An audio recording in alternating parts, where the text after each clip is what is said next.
Kyrie, have you ever been a part of a game that ended so dramatically, strangely, and in your favor?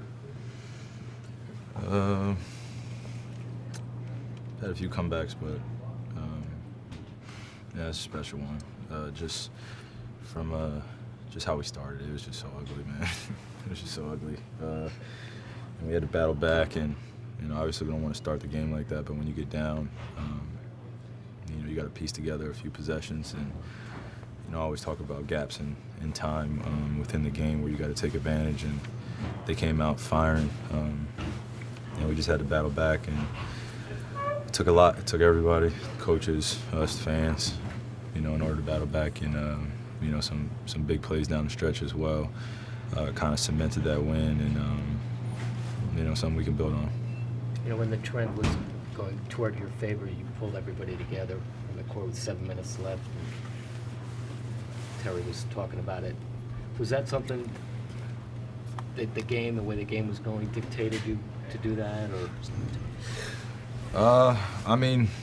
Well, we had to have talks within huddles, throughout games in order to get us going, and sometimes it warrants it, sometimes it doesn't, but like I said, it just took everyone just collectively,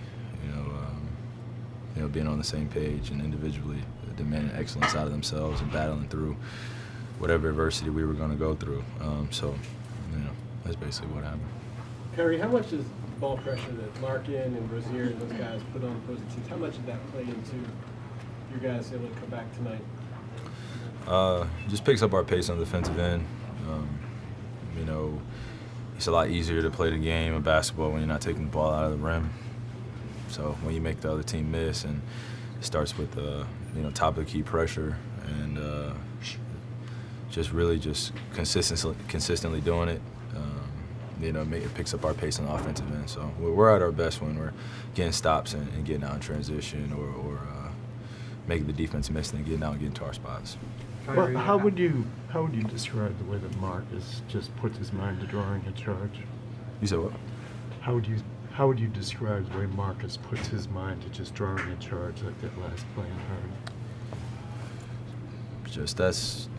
That's just really just being a basketball player, being around a lot of players, understanding who you're playing against, matchups, and he's been in the league for a little bit now, but Marcus has been drawing charges since he was in high school and in college, and really getting up under guys and making them uncomfortable, and especially in a pressure situation like that.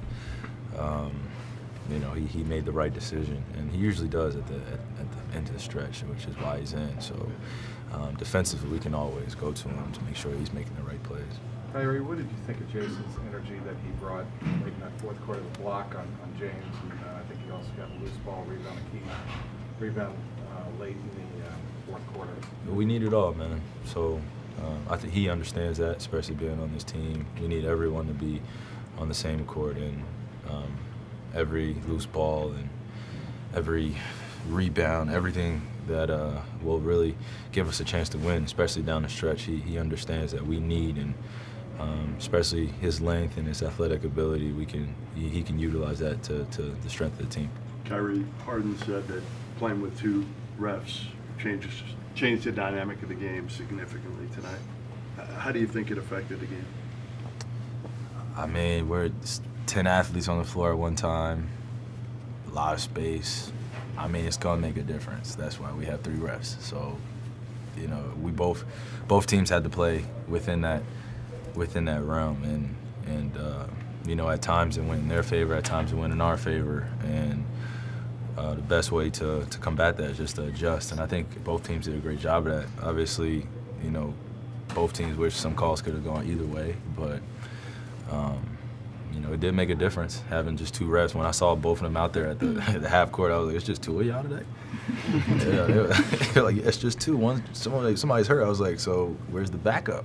I asked a legit question. I was like, "Where's the backup?" Because I thought usually they have 4 refs. So, as one for backup, or someone's watching in the back, or something. I don't know. I don't know the dynamic, but once the ref was hurt, I was like, "Both of you guys are gonna do this?" I was like, all right, well, we're adjusting. I told my teammates that we only have 2 refs out here, so, you can use that to your advantage. Is that the first time you had played an NBA game with 2 refs?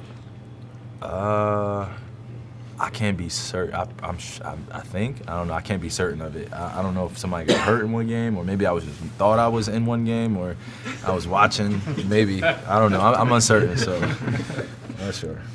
What's so special about playing in this atmosphere? Man, it's just never quit. You know, we're never down and out. Never, you know, just completely out of the game. And you got guys on the team just individually that just want to battle, and you know they're willing to sacrifice and commit themselves to really doing whatever it takes in order to put us in position.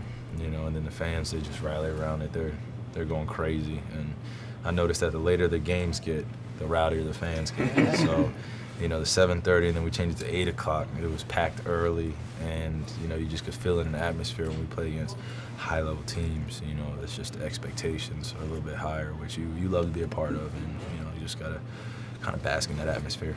Kyrie, you guys had to steal off the inbounds in Indy. You forced 2 timeouts tonight against the Rockets, and then the 2 offensive fouls. What's kind of gotten into you guys defending the inbounds late in games? Brad Stevens, really. I mean, he does a great job of just preparing us for those late game situations and having defensive and offensive schemes to you know, to go against the team's actions. So he does a great job of preparing us for that. When you force that first timeout, does it kind of get you guys fired up to keep it going, keep that? Yeah, we just felt like if we could get you know, force a 5 seconds or force a timeout, we put ourselves in a great position. Or if the ball gets in bounds and we get a good trap, then we'll put ourselves in a great position. So we prepare for situations like that. So. Long season. Last question. It's a lot of long season, but how important was this win over this team for this season? I mean, it's just we're just trying to make it to London, man. I was trying to make it to London, and that's and I don't say that with just kind of nonchalant attitude. It's just we want to take advantage of getting better and playing against the high-level teams, which we played against over this last month.